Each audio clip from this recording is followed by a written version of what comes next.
Welcome to Life Stories, where we share powerful journeys of transformation, strength, and hope. Today's story follows Emily, a woman who faces betrayal, heartbreak, and a life-changing decision. As her world unravels, she embarks on a journey of self-discovery, finding the courage to rebuild her life, embrace love again, and rise from the ashes of her past. Join us as we dive into her inspiring story of resilience, and how she learns that sometimes the greatest strength comes from the willingness to let go and start anew. Please subscribe to our channel to begin today's story. It was a cold November morning when the sunlight crept through the curtains of our townhouse in Charleston, casting long, cold shadows across the bathroom floor. I stood there, my hands trembling as I stared at the pregnancy test I'd just taken. The two pink lines, bright against the stark white background, were as clear as the frost that was forming on the window pane. At 28, I had always prided myself on having life figured out, having planned every detail, every step, but standing there, I felt both a spark of hope and a deep, creeping dread.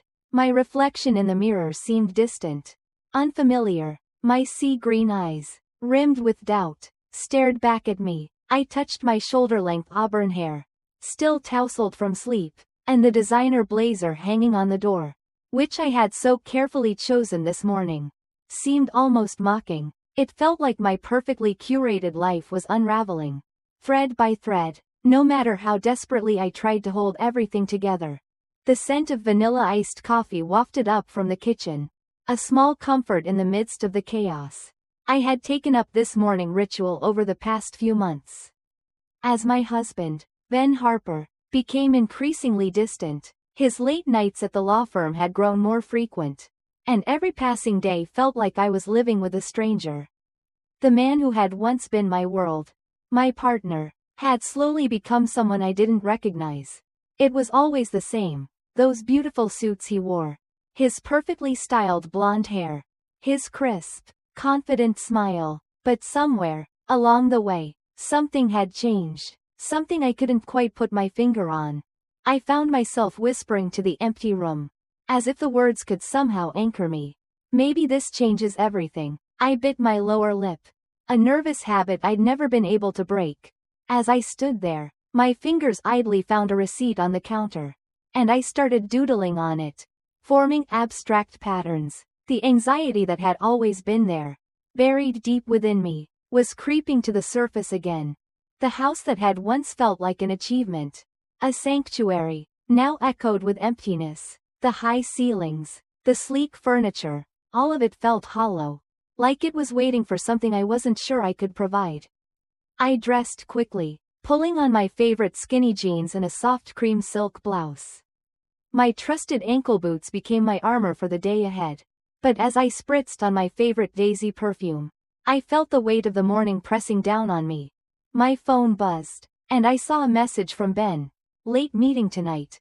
Don't wait up." I felt my stomach tighten. His messages had become shorter, colder, more distant, and the warning bells in my mind grew louder with each one. But I pushed them away. Instead, I tried to focus on planning the perfect dinner to share my news. After all, he deserved to know. I decided that tonight was the night.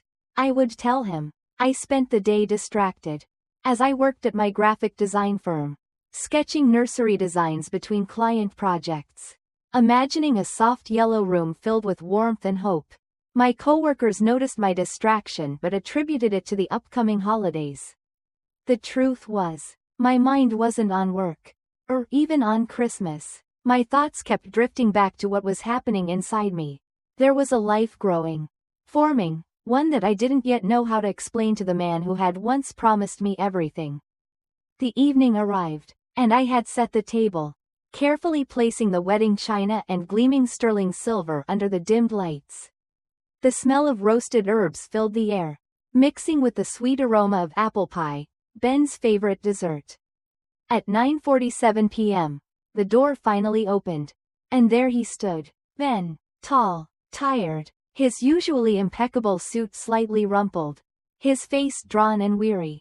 He smelled of blue Chanel, but there was something else, something sweet, unfamiliar, That made my heart skip a beat. You waited up, he said, his voice lacking the warmth it once held. I made dinner, I replied, my voice trying to sound steady, though my heart was pounding in my chest. I have something to tell you. His face was blank, emotionless. He loosened his tie, his wedding ring catching the light.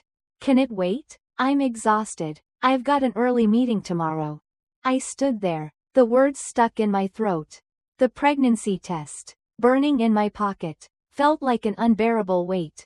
But looking at him now, seeing the distance in his eyes, the way he wouldn't meet my gaze, I could feel the weight of the moment slipping away.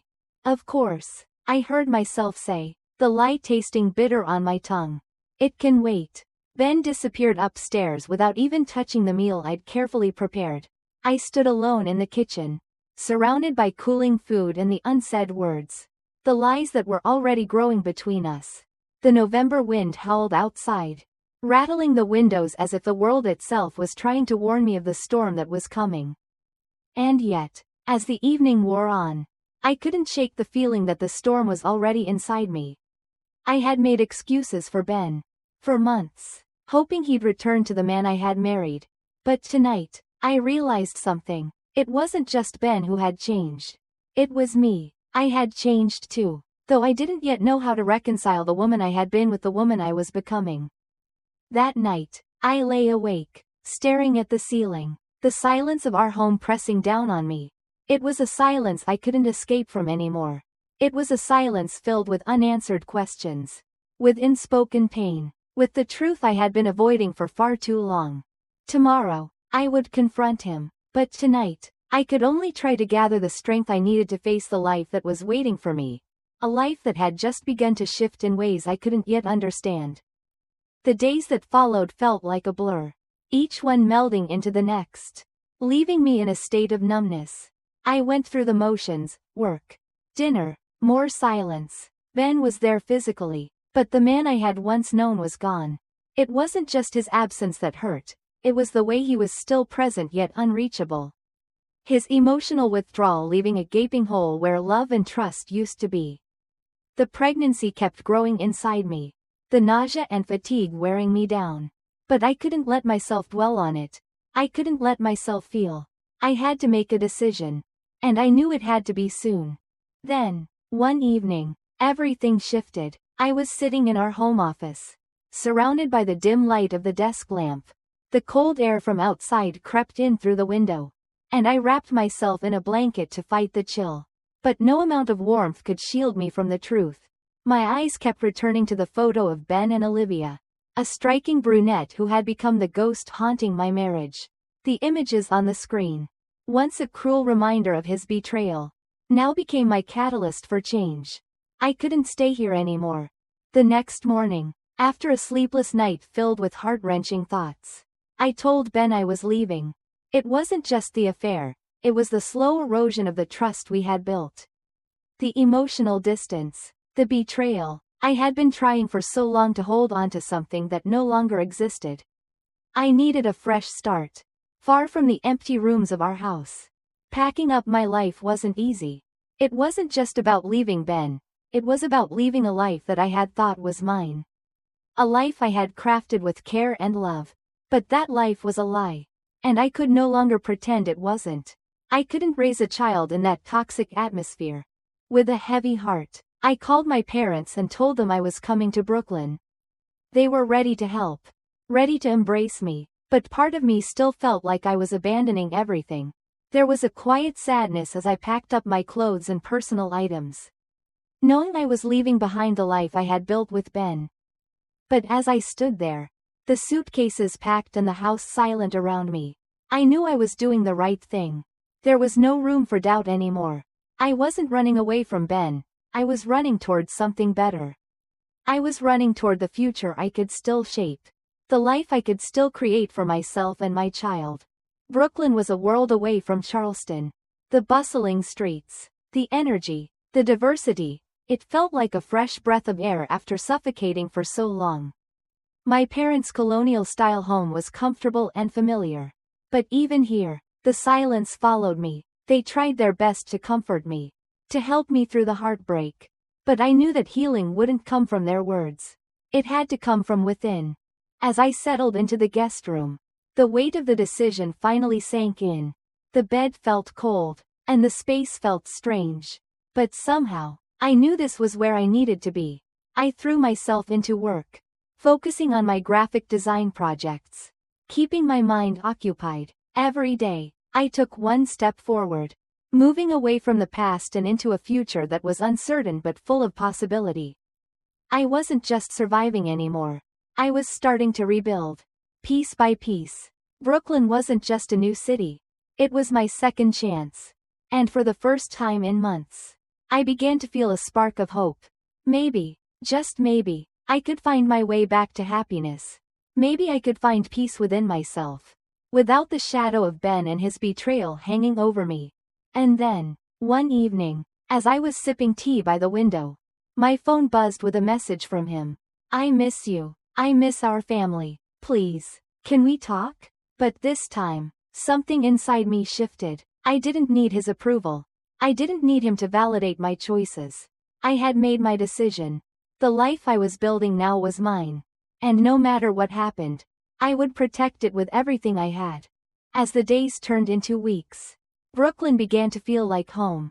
The neighborhood, with its eclectic mix of old brownstones and vibrant street life, gave me a sense of calm I hadn't felt in months.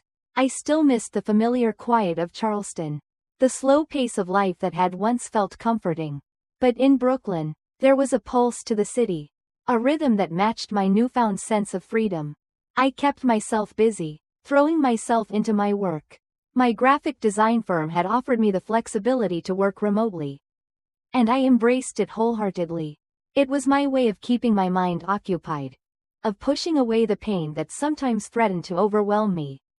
But even in the middle of a busy workday, I found myself thinking about the baby growing inside me, wondering how my life was going to change in ways I couldn't predict. One of the biggest challenges I faced was the overwhelming feeling of being alone. Despite the support of my parents, there was still a loneliness I couldn't shake. I was carrying this child, building a life for both of us, and yet I often found myself wondering if I was doing the right thing. Could I raise a child on my own? Was I strong enough? The self-doubt crept in at the most unexpected moments. When I was alone with my thoughts. When the house was quiet and I felt the weight of the world on my shoulders. But then, there was Lucas. It started innocently enough. We met at a coffee shop one afternoon. Me sitting in my usual corner, lost in my sketches, and him at the table across from me, quietly working on his laptop. There was something about his presence, calm, confident, but not overwhelming. He wasn't the type to strike up a conversation with a stranger. But over time, our shared space in the coffee shop turned into a quiet friendship. He became a regular, and I too found myself drawn to his quiet energy. Lucas was different from Ben. He didn't try to fix things or offer unsolicited advice. He simply offered companionship, a steady presence that I hadn't realized I was missing. He had his own struggles, his own past, and somehow, in those small moments we shared, I found solace in his company. He didn't judge me for my past, for the mistakes I'd made, or for the heartbreak I was still carrying. He simply saw me, all of me, and accepted me as I was. One afternoon, as I was working on a design for a new project, my phone buzzed. It was from Ben. "I've hired a lawyer. I want to see my child. I want to be a part of their life." I stared at the screen, my heart racing. For months, I had pushed Ben out of my thoughts, focused only on building this new life. But now, his presence was back in my world, pulling me into a past I had worked so hard to leave behind. I didn't want to deal with him. Not now, not when I was so close to finding peace. But Lucas saw the anxiety on my face and, without saying a word, took my hand in his. It was a simple gesture, one that made my breath catch in my throat. For the first time since I'd left Charleston, I felt like I wasn't alone. He didn't ask me to explain, didn't pressure me to share. He just let me be. "Take your time," he said softly, his eyes steady on mine. "I'll be here, no matter what." His words, simple as they were, brought me a sense of comfort I hadn't known I needed. For the first time, I realized that healing wasn't about doing everything on my own. It wasn't about fighting every battle alone or carrying the weight of the world without help. Healing was about letting others in.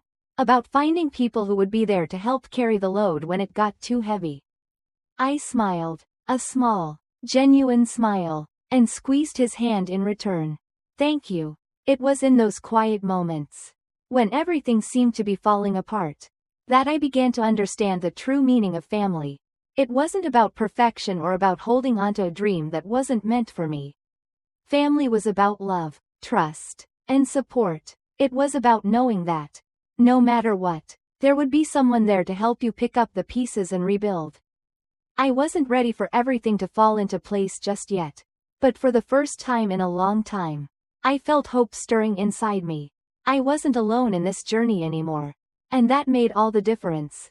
As the days passed, the rhythm of my new life began to feel more natural, more in tune with who I had become. Brooklyn, with its vibrant streets and endless possibilities, became a canvas for a future I was creating on my own terms. My son, Samuel, was growing, and every day brought new moments of joy, his first steps, his first words, the way his laughter filled our home. He was my anchor, my reason to keep moving forward. Lucas and I had found a quiet understanding, a bond that grew stronger with each passing day. He had never pressured me, never asked for more than I was ready to give. He was a steady presence in my life, someone who truly understood the complexities of love, pain, and healing. Over time, that bond deepened, and I found myself allowing love to take root again, not as a replacement for what I had lost, but as something entirely new, built on trust and mutual respect. As for Ben, his role in Samuel's life remained uncertain. I had learned that I didn't need his validation, nor did I need to seek closure from a past that had already begun to fade. I was no longer tied to the mistakes of that past, and I could finally focus on the future. Life had a way of bringing you full circle, of showing you that even in the darkest times, there was a way to rebuild, to find light. I was stronger now, not because I was perfect, but because I had faced my fears, learned to embrace vulnerability, and had allowed myself to be loved. Thank you for joining me on this journey. Please subscribe to our channel to follow more inspiring life stories.